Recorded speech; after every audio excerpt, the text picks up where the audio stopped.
ನೀವು ಗಣೇಶನನ್ನು ನೋಡಿದಿರಲ್ವಾ?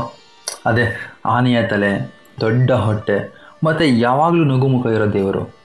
ಈ ನಮ್ಮ ಭಾರತದಲ್ಲಿ ಅತ್ಯಂತ ಪ್ರೀತಿಯ ದೇವರುಗಳಲ್ಲಿ ಒಬ್ಬರು ಈ ಗಣೇಶ. ಜನರು ಅವ್ರನ್ನ ವಿಘ್ನ ವಿನಾಶಕ ಅಂತ ಕರೀತಾರೆ. ಹಾಗಂದರೆ ಅಡೆತಡೆಗಳನ್ನು ನಿವಾರಿಸರು ಅಂತ. ಹಾಗೆ ಇವನನ್ನು ಮಂಗಳಮೂರ್ತಿ ಅಂತ ಕೂಡ ಕರೀತಾರೆ.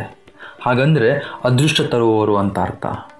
ನಾವು ಯಾವುದೇ ಕೆಲಸ ಶುರು ಮಾಡೋ ಮುಂಚೆ ಅಥವಾ ಹೊಸದಾಗಿ ಏನಾದರೂ ಪ್ರಾರಂಭ ಮಾಡೋ ಮುಂಚೆ ಮೊದಲು ಪ್ರಾರ್ಥನೆ ಮಾಡೋದೇ ಈ ನಮ್ಮ ಗಣೇಶನನ್ನು. ಹೊಸ ಅಂಗಡಿ ಓಪನ್ ಮಾಡಬೇಕು ಅಂದಾಗ, ಎಕ್ಸಾಮ್ ಬರೆಯೋಕ್ಕೆ ಹೋಗಬೇಕಾದ್ರೆ, ಹೊಸ ಮನೆ ಗೃಹಪ್ರವೇಶ ಮಾಡಬೇಕಾದ್ರೆ, ಹಾಗೆ ಭಾಳಷ್ಟು ಒಳ್ಳೆಯ ಕೆಲಸಗಳನ್ನ ಮಾಡುವಾಗ ಗಣೇಶನನ್ನು ಪ್ರಾರ್ಥನೆ ಮಾಡ್ತೀವಿ. ಆದರೆ ಈ ನಮ್ಮ ಗಣೇಶ ಹೇಗೆ ಬಂದಂತ ನಿಮಗೆ ಗೊತ್ತಾ? ಬನ್ನಿ ಹಾಗಾದರೆ ಈ ಹಿಂದೆ ಇರೋ ಕತೆ ಏನು ಅಂತ ನಾನು ನಿಮ್ಗೆ ತಿಳಿಸ್ತೀನಿ. ಬಹಳ ವರ್ಷಗಳ ಹಿಂದೆ ಶಿವನ ಪತ್ನಿ ಪಾರ್ವತಿ ದೇವಿ ಕೈಲಾಸ ಪರ್ವತದಲ್ಲಿ ಇದ್ಲು. ಒಂದು ದಿನ ಅವಳು ಸ್ನಾನ ಮಾಡೋಕ್ಕೆ ಹೋಗಬೇಕಿತ್ತು. ಆದರೆ ಅವಳ ಮನೆಯ ಹೊರಗೆ ಕಾವಲುಗಾರ ಇರಲಿಲ್ಲ. ಶಿವ ಧ್ಯಾನ ಮಾಡ್ತಾ ಇದ್ದ. ಕಾವಲುಗಾರ ಇಲ್ಲದೆ ಸ್ನಾನಕ್ಕೆ ಹೇಗೆ ಹೋಗೋದು ಅಂತ ಯೋಚನೆ ಮಾಡ್ತಾ ಇದ್ಲು. ಅಷ್ಟರಲ್ಲಿ ಅವಳು ತನ್ನ ದೇಹದಿಂದ ಸ್ವಲ್ಪ ಅರಿಶಿಣವನ್ನು ತಗೊಂಡು ಅದರಿಂದ ಒಂದು ಚಿಕ್ಕ ಹುಡುಗನ ರೂಪವನ್ನು ಮಾಡ್ತಾಳೆ. ಅದರಲ್ಲಿ ಜೀವ ಕೂಡ ತುಂಬ್ತಾಳೆ. ಆ ಹುಡುಗನೇ ಗಣೇಶ. ಆಗ ಅವಳು ಗಣೇಶನಿಗೆ ಹೇಳ್ತಾಳೆ, ನೀನು ನನ್ನ ಮಗ, ಹೊರಗಡೆ ನಿಂತ್ಕೊಂಡು ಬಾಗಿಲ ಬಳಿ ಕಾವಲು ಕಾಯ್ತೀಯಾ? ನಾನು ಸ್ನಾನ ಮಾಡಬೇಕು, ಅದಕ್ಕೆ ಯಾರನ್ನೂ ಹೊರಗಡೆ ಬಿಡಬೇಡ ಅಂತ ಹೇಳ್ತಾಳೆ. ಸ್ವಲ್ಪ ಸಮಯ ನಂತರ ಶಿವ ಮನೆಗೆ ವಾಪಸ್ ಬರ್ತಾನೆ. ಅವನು ಒಳಗೆ ಹೋಗೋಕ್ಕೆ ಮುಂದಾದಾಗ ಆ ಚಿಕ್ಕ ಹುಡುಗ ಅವನನ್ನು ತಡಿತಾನೆ. ತಾಯಿ ಒಳಗೆ ಇದ್ದಾಳೆ, ನೀವು ಒಳಗೆ ಹೋಗೋಕ್ಕೆ ಆಗಲ್ಲ ಅಂತ ಹೇಳ್ತಾನೆ. ಶಿವನಿಗೆ ಈ ಹುಡುಗ ಯಾರು ಅಂತ ಗೊತ್ತಿರಲ್ಲ. ಆಗ ಅವನು, ನಾನು ಅವಳ ಗಂಡ, ನನ್ನನ್ನು ಒಳಗಡೆ ಹೋಗೋಕ್ಕೆ ಬಿಡು ಅಂತ ಹೇಳ್ತಾನೆ. ಆದರೆ ಗಣೇಶ, ನಾನು ಖಂಡಿತ ಬಿಡಲ್ಲ ಅಂತ ಹೇಳಿ ದೃಢವಾಗಿ ನಿಂತ್ಕೊಳ್ತಾರೆ. ಕೋಪಕ್ಕೆ ಹೆಸರುವಾಸಿಯಾದ ಶಿವ ಕೋಪ ಮಾಡಿಕೊಂಡು ಶಿವ ಮತ್ತು ಗಣೇಶನ ಮಧ್ಯೆ ಜಗಳ ಆಗುತ್ತೆ. ಅಪ್ರತಿಮ ಧೈರ್ಯದಿಂದ ಈ ಪುಟ್ಟ ಹುಡುಗ ಮಹಾಶಿವನ ಜೊತೆಗೆ ಹೋರಾಡೋದನ್ನು ಒಂದ್ಸಾರಿ ಊಹೆ ಮಾಡಿ. ಆದರೆ ಶಿವ ಅಷ್ಟೂ ಶಕ್ತಿಶಾಲಿಯಾಗಿ ಕೊನೆಗೆ ತನ್ನ ತಾಳ್ಮೆಯನ್ನು ಕಳ್ಕೊತಾನೆ. ಅವನು ಕೋಪದಿಂದ ಆ ಹುಡುಗ ಅಂದರೆ ಗಣೇಶನ ತಲೆಯನ್ನು ಕತ್ತರಿಸ್ಬಿಡ್ತಾನೆ.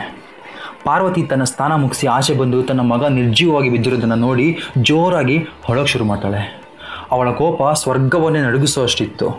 ಅವಳು ಶಿವನನ್ನು ನೋಡಿ, ನನ್ನ ಮಗನನ್ನು ಮತ್ತೆ ಬದುಕಿಸಿ, ಇಲ್ಲದಿದ್ದರೆ ನಾನು ಇಡೀ ವಿಶ್ವವನ್ನೇ ನಾಶ ಮಾಡ್ತೇನೆ ಅಂತ ಹೇಳ್ತಾಳೆ. ದೇವರುಗಳು ಭಯಭೀತರಾದರು. ಶಿವನಿಗೆ ಅವನ ತಪ್ಪಿನ ಅರಿವಾಯಿತು. ಅವನು ತನ್ನ ಅನುಯಾಯಿಗಳಿಗೆ, ಹೋಗಿ ಉತ್ತರಕ್ಕೆ ಮುಖ ಮಾಡಿರೋ ಜೀವಿ ನಿಮಗೆ ಯಾರು ಮೊದಲು ಸಿಗುತ್ತಾರೋ ಅವರ ತಲೆಯನ್ನು ತಗೊಂಡು ಬನ್ನಿ ಅಂತ ಹೇಳ್ತಾರೆ. ಅವರು ಚಿಕ್ಕ ಆನೆಯ ತಲೆಯನ್ನು ತಗೊಂಡು ಬರ್ತಾರೆ. ಶಿವನು ಆನೆಯ ತಲೆಯನ್ನು ಹುಡುಗನ ದೇಹದ ಮೇಲೆ ಇಟ್ಟು ಅವನನ್ನು ಮತ್ತೆ ಜೀವಂತಗೊಳಿಸ್ತಾರೆ. ಆಗಿನಿಂದ ಗಣೇಶ ಶಿವ ಮತ್ತು ಪಾರ್ವತಿಯ ಮಗ ಆಗಿ ಮತ್ತೆ ಜನನವನ್ನು ಪಡಿತಾರೆ. ಆದರೆ ಈ ಬಾರಿ ಆನೆಯ ತಲೆಯೊಂದಿಗೆ ಅವರ ಮಗನಾಗಿ ಇರ್ತಾನೆ.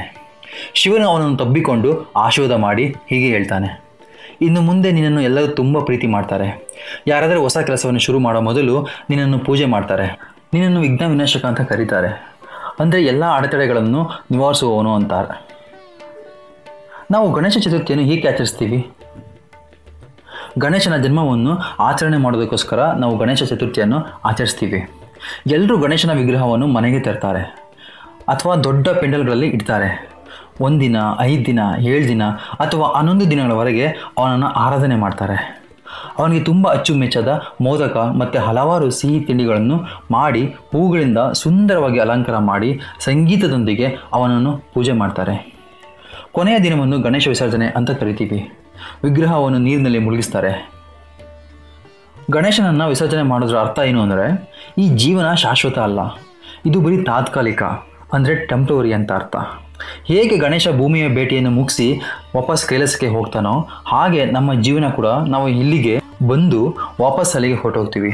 ಆದರೆ ಗಣೇಶನ ವಿಗ್ರಹವನ್ನು ವಿಸರ್ಜನೆ ಮಾಡಿ ಅವನನ್ನು ಕೈಲಾಸಕ್ಕೆ ಕಳಿಸಿದ ಮೇಲೂ ಅವನ ಆಶೀರ್ವಾದ ಮಾತ್ರ ನಮ್ಮ ಜೊತೆ ಯಾವಾಗಲೂ ಇರುತ್ತೆ.